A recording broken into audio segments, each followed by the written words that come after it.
impacted on regional trade within East Africa as well as Southern Africa.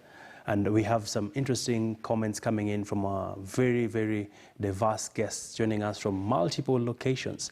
Well, before we went for the break, we were now going into a very important area, and that is around how do we make our regional economies more resilient, even as the various African countries continue to tackle this pandemic. Let me bring in Mr. Kasuku to quickly respond to this. Thank you very much, Abby. First and foremost, I want to appreciate the effort that we are putting in Africa to develop world-class infrastructure. And I know that there have been a lot of questions being asked whether the infrastructure that we are building in Africa is necessary, or whether we are overspending on infrastructure. We can now see that for us to industrialize, we need infrastructure. So this COVID-19 pandemic has actually taught us that the infrastructure we are building must be put to proper use, that we must now take advantage of the infrastructure that we are building to provide an enabling environment for us to industrialize. Secondly, we've also seen many writers in the past saying that goods produced locally are too expensive. But looking at the current situation, we've seen that whatever we are now producing, we can actually competitively match the prices of the others that are being produced outside. Take, for example, the PPEs, among many other items that are being used during this pandemic time. So we need to take advantage of, again, the a number of policies that we have put in place as a government, or even as governments within the regions in Africa. For example, we have the special economic zones policies and incentives that are already in place. There are laws that already allow manufacturers to base themselves in Africa, and particularly in Kenya. Mr. Kasuku, so one would ask then, how is it that the goods are still expensive, yet you are saying we are putting up the right infrastructure and we are having the right policies? Many a times, we've had what you can call undue competition. If I take you back to the late 1970s, when China decided that they needed to start to strengthen the local manufacturing sector in China, they actually came up with a policy that required that certain types of goods were not really necessarily fit for importation in terms of protectionist policy. They realized that the more they imported the goods that they were consuming to a large extent, the more they were hurting their ability to manufacture. Where we have reached today, we've equally seen that there are quite a number of goods that we consume in large quantities within the region and even in the country. That now needs to give us the drive to move towards local industrialization. All right. So that when you have the numbers being produced locally, and the numbers produced locally are consumed locally as well as reaching to other markets, then that way you start to lower the cost of production, and you start to lower the cost of doing business with goods that are produced locally. Okay. But when we have undue competition by importers who continue to import goods that we can produce locally, then we still have to realize that the goods we produce locally can be expensive. But today, under the current COVID pandemic situation, we've seen that goods being produced locally and are meeting local demand needs are actually matching market prices. All right, thank you, Mr. Kasuku. Let me also get some reactions from the CS Betty Minor in regards to how do we scale up local industrialization as a country. And of course, I know this has been a constant issue that every minister in that docket has always faced. How is it we are not increasing our local production? What needs to happen? Actually, Avi, starting with your last comment, if you look at the economic survey, in the last 6-7 years, our industrial output has doubled. So it has actually been increasing in absolute numbers. I think what is happening is that other segments of the economy are growing faster, especially services. So while the component or the portion that is manufactured is declining in terms of percentage, it is actually not declining in terms of output. So that is something that we need to correct. The numbers Thank you for the clarity that we have. Yeah, our industrial output has doubled in the last six years, and that's something that we are excited about. But as we now focus on living with COVID and the lessons from COVID, as Sylvester has said, it has taught us that when we are faced with this challenge of insecurity of supply of certain goods, we can actually make them here. The fact that, and it's not just in Kenya, almost every country in the region has become fairly comfortable in their supply of medical commodities. So it shows that that is latent capacity within the country, and we can do that. There are many other things, use them here, but the industry produced prototypes in a month or so. I mean, they've all been tested and some are actually going into clinical trials. So that is an exciting thing. So it shows us that we can produce. But the other thing that we can utilize for increasing our industrial production is the regional trade agreements.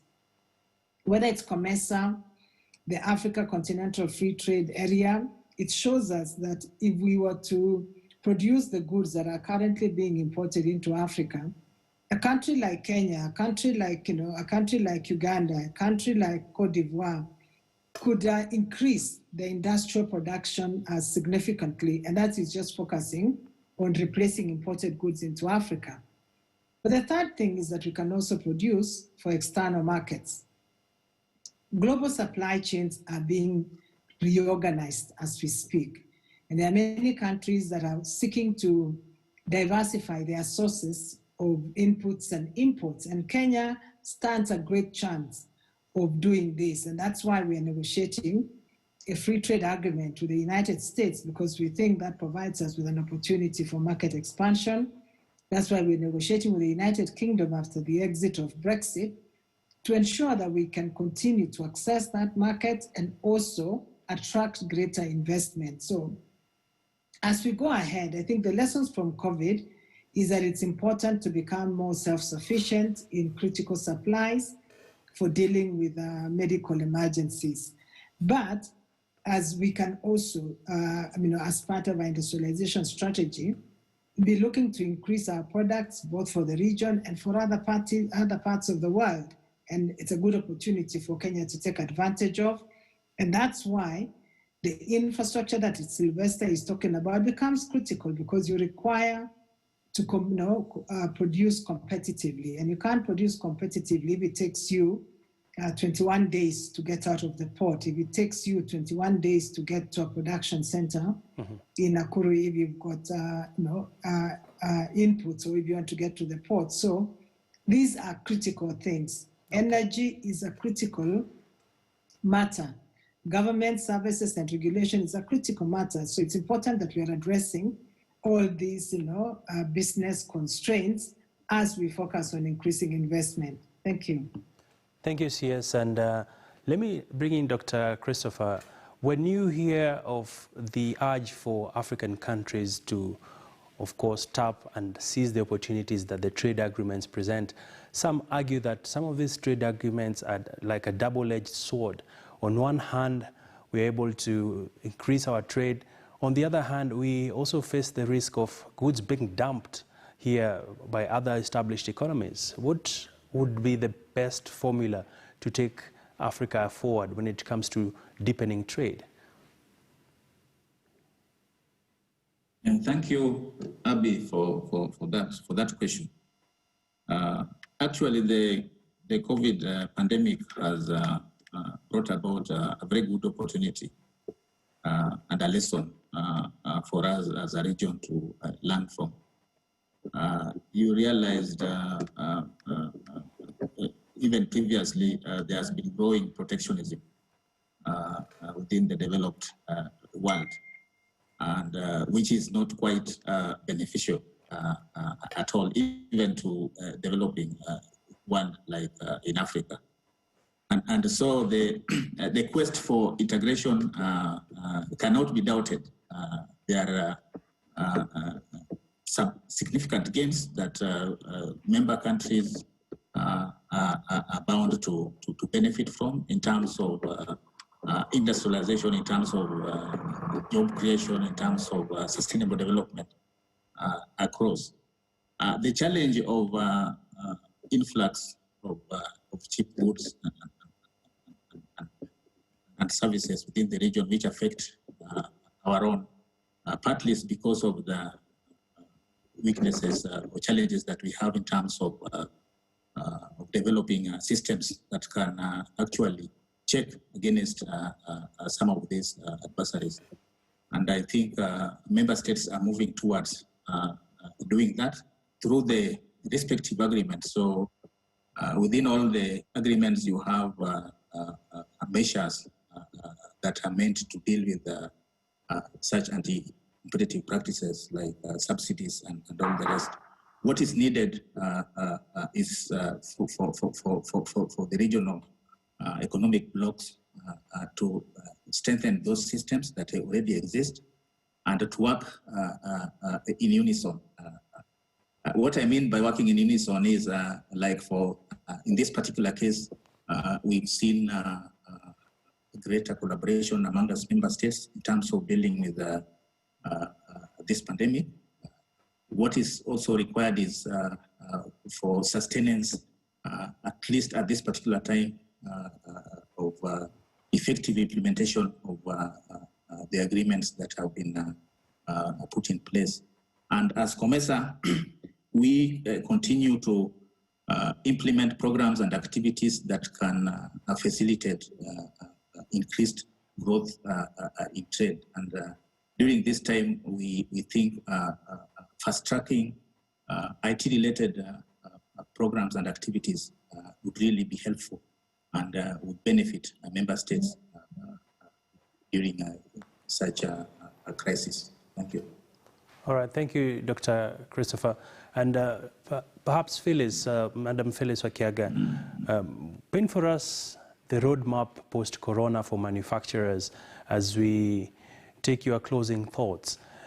We are living in very interesting time. What will be the new normal for manufacturers, for that manufacturer down in Babadogo, when they hear of the big terms that CS Betty Mana is using, like the free trade areas? What does it mean for them at the end of the day? At the end of the day, I see opportunity for manufacturers because if you listen to CS Betty, if you listen to the representative from COMESA, there's a market in Africa, for example, that we need to take advantage of. There are trade agreements being negotiated with the US, the UK. So we have a lot of opportunities to take advantage of. Out of COMESA, I think the most efficient thing is the importance of leapfrogging because COMESA has really shaken us out of our comfort zone. We've seen a lot of things happening very quickly, innovation on the ground and adaptability by business. So as we move forward, that I think is something that we are going to move with. And one of the critical things to continue to support industry is really to have that openness and efficiency at government level. And someone spoke about the importance of government buying Kenya and building Kenya, or the importance of local government supporting local sourcing. Because as the biggest buyers of goods and services, that would enable local manufacturing industries to be able to invest and be able to produce at very low cost. So the need to ensure that we source locally, what is available locally, is going to be very critical as we move into the future. The need to support innovation and be very, very deliberate about supporting local industry, which I think is something we've seen in COVID. Normally, say a standard process that would take 2 months is able to take a week. So that efficiency at government level has really been very important and instrumental to supporting industries to meet the demands during COVID. And I think if we continue with that efficiency going forward, it's something that will be very critical. And the last thing I'll speak about is a predictable and stable policy environment, because for investors, that is something that means a lot. If our tax policies and other policies are very predictable. Investors can invest with the long term in mind and be able to become competitive and grow their businesses. All right. And Mr. Sylvester, in under a minute, I'd like us to take this conversation to the tail end. When you look at your crystal ball, what do you see for Africa post-COVID in under a minute as we wrap up? I foresee a new world order that is actually already being ushered by the COVID pandemic situation. We've seen that we can no longer rely on other markets to be our suppliers and we only become consumers. We've realized that we have great potentials and we have great opportunities within our own environments. And the faster we continue to build more infrastructure, the faster we continue to put in place much, much better policies and much better incentives to attract investors in the industrial sector, among many other sectors of the economy in Africa, the better it will be for us to compete fairly across the globe. And Africa is going to be the greatest attraction point across the entire globe. I do believe in that because we are putting the right instruments in place. All right. Africa is going to be the next attraction point for the continent. Well, thank you so much, ladies and gentlemen, for making time to help us unpack this very important subject around regional trade.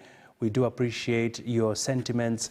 And of course, remember, we can always have this conversation offline and you can keep tweeting.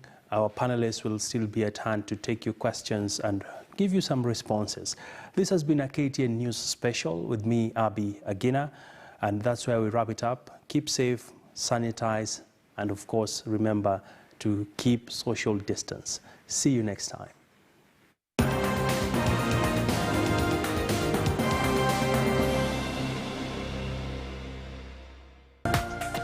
This is KTN News.